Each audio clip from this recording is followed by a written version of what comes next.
Welcome to Mr. Dcode is String Theory Complete? The Problems No One Asks. Episode 22. Why Strings Exist? Last time, we reached a conclusion that physics rarely states out loud. Existence implies probabilistic change. Probabilistic change implies fluctuation. So now the question becomes unavoidable. What structure can carry fluctuating probability consistently? Why points fail? Early physics imagined particles as points. But points have a problem. A point has zero size, infinite concentration, no internal structure. When probability collapses into a point, mathematics explodes, infinities appear, theories break, gravity and quantum mechanics clash. Reality is telling us something. Existence cannot be infinitely sharp. The minimal solution. So what is the smallest structure that is not a point, avoids singularities, allows smooth probability flow, remains fundamental, not a surface, not a volume, a one-dimensional extension, a string?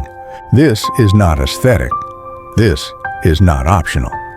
Strings are the simplest stable carriers of probabilistic existence. Why strings must vibrate.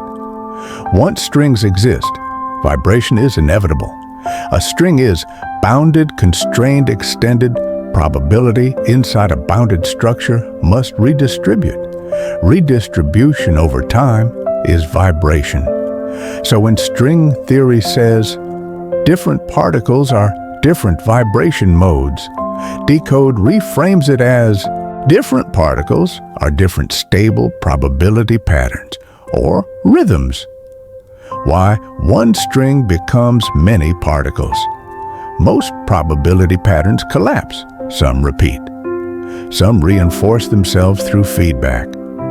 A few lock into stable, self-sustaining patterns.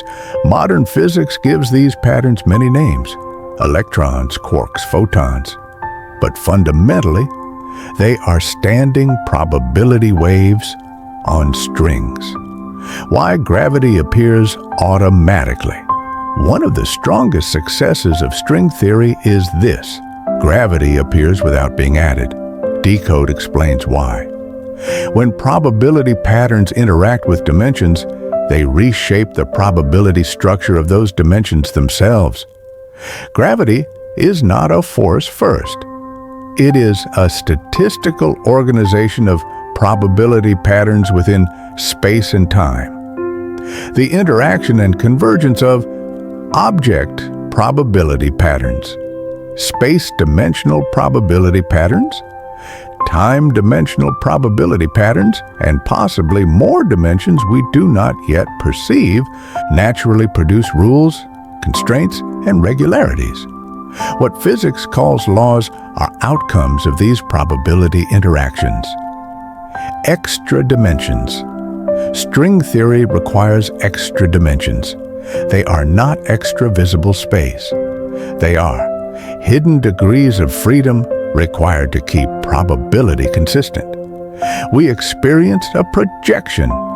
Reality computes in a higher dimensional probability space. Laws, time, and meaning. Laws of physics are not commands. They are summaries of stable probability behavior. Time is not a substance. Time is the index of probability update. Change creates time. Memory creates direction. Entropy creates the arrow. String theory tells us what reality is made of. Dcode tells us why that structure had to exist.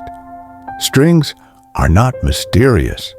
Vibration is not poetic. Particles are not objects. They are probability patterns that refuse to disappear.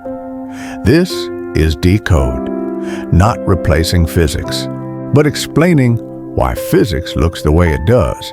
If this made string theory feel inevitable, good. Because the deepest truth may be simple. Reality moves because existence itself is probabilistic. And strings are how probability learns to persist. I'm Mr. Dcode, and this is decoding reality.